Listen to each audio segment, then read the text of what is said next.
Hey everybody watching, it's Kayla back again with another video, and today I'm going to be talking about a career in personal training and the real reality behind it, and talking about the expectations people put onto their thoughts of having a personal training career. For those of you who don't know, I was a personal trainer for almost 5 years on and off, and I have worked in studios, I've worked in chain gyms, I was offered a job in a 24-hour style gym. I worked at a place that focused on rehabilitating physical therapy patients. I worked in a gym that focused on athletes and sports performance. And I was also my own boss on and off too. So I got to see a lot of different environments in the personal training world, and I'm here to tell you what to expect and the reality of what it is actually like to be a personal trainer. I hear people all the time saying that they want to have a career in fitness, and from the very start, no, you're probably not going to have a 30-40 year career in fitness. I got my personal certification 2 months after I turned 18. The first expectation from people I usually hear is, oh, it's going to be so easy to pass blah blah blah's personal training certification test. Well, if you're going for the $50 or $100 certification test, no, don't waste your money. You want to get a top name behind you, so definitely choose NASM or ACE. My first personal training certification came from NASM, and I think with the test and the book, like it was close to $1,000 to get that personal training certification. But it was definitely worth it because people knew NASM, and it was easier to get into the door with NASM behind your name, because NASM is a very hard test to pass. 1 in 3 people fail the NASM test, so if you're one of the people that actually pass, you probably know your stuff. Personal training is not an easy career, so if you're not able to pass the test in the beginning, you're not going to be able to crack it. So yeah, you're going to have to study to become a personal trainer. It's not a brainless profession. I read the whole NASM test book 2 times over. I took notes of the whole book. I studied a lot before I went and took the actual test. So it does take effort. So after you pass the test, no, it's not easy to get your first job or your first clients. My first job offered after passing the test was for a $8 an hour internship, where basically the owners were taking advantage of me for a couple months. And I guess the next expectation I would cover in this video is people think, oh, fitness, people are so positive, these are going to be great business owners to work for, they seem like such cool people. Most of the gym owners or business owners in the personal training world are, sorry to say it, but a lot of them are snakes.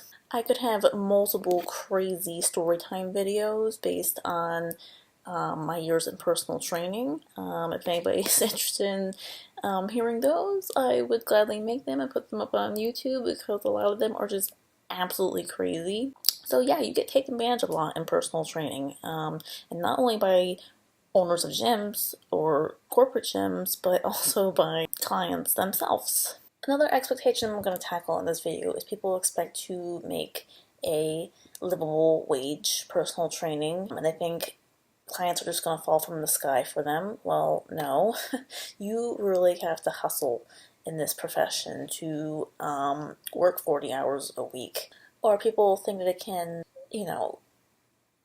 just be available 9 to 5, Monday through Friday, but if you want to keep food on the table, you cannot have that kind of schedule. There were many mornings where I was up at 5 a.m. and, wasn't getting home until 11 p.m. Your schedule all depends on other people's availability about being able to come and train with you. So you are basically on the clock whenever they're ready to work out. You have to be a very outgoing person with a lot of connections going straight into the field to be able to be successful in personal training, and being able to have a steady work-life balance where you do not have to sacrifice so much of your time. I would highly recommend you having another job to back you up in case you do not make it in personal training. I'm very glad that I chose to be a personal trainer during college. It taught me a lot about how to hustle, and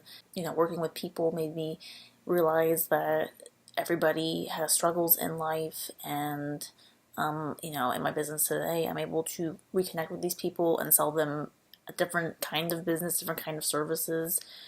So I'm very glad that I had it as a college job. But to have it as a career for the rest of my life, or for anybody to have for their whole entire life, is just really not feasible for every, maybe 1 in 100 personal trainers right now will have a 40-year career in personal training. If you're dead set on becoming a personal trainer, and you're not going to work for yourself right off the bat, I recommend working for gyms like Equinox or Lifetime. They're both pretty good to their employees. It's definitely a good college job compared to working in a retail store or in a grocery store or something like that. If you want to have a career in something more fitness related, I would tell you to just go become a physical therapist, because you'll make 6 figures a year, you'll have great insurance, much more steady work, a schedule that's more 9 to 5 days a week. A lot of people ask if you need a kinesiology degree to become a personal trainer. No, and 99% of gyms aren't going to be looking for a kinesiology degree. Definitely the most satisfying part of being a personal trainer was helping people, and helping people see the light as far as choosing to eat well and to take care of their bodies. And that was, the main reason what kept me going for so many years, was actually making a difference in people's lives. If you are just a fitness fanatic and you want to do something in fitness for the rest of your life, become an Instagram personality, and or become a physical therapist. If you're interested in health sciences and fitness, I know a lot of personal trainers who later on became nurses, and they love their careers. I should also add, where your current location or where you plan to live throughout your career is going to greatly impact how successful you are. You definitely want to partner with the best gyms if you're determined on being an employee, and you also, if you're an independent trainer, you want to make sure you're in an area where people can actually afford your fees. Hey guys, I'm editing this video right now, and I just want to say sorry if this video seemed more like negative than normal for me. My policy is always to tell you guys the truth and all the things that have happened in my life.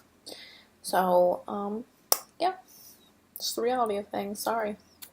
In some ways, I am glad that I had personal training in my life for so many years, but if I was to go back and do it all over again, I would have chosen a different thing to pursue during college. So yeah, that's just my take on it. Take it or leave it.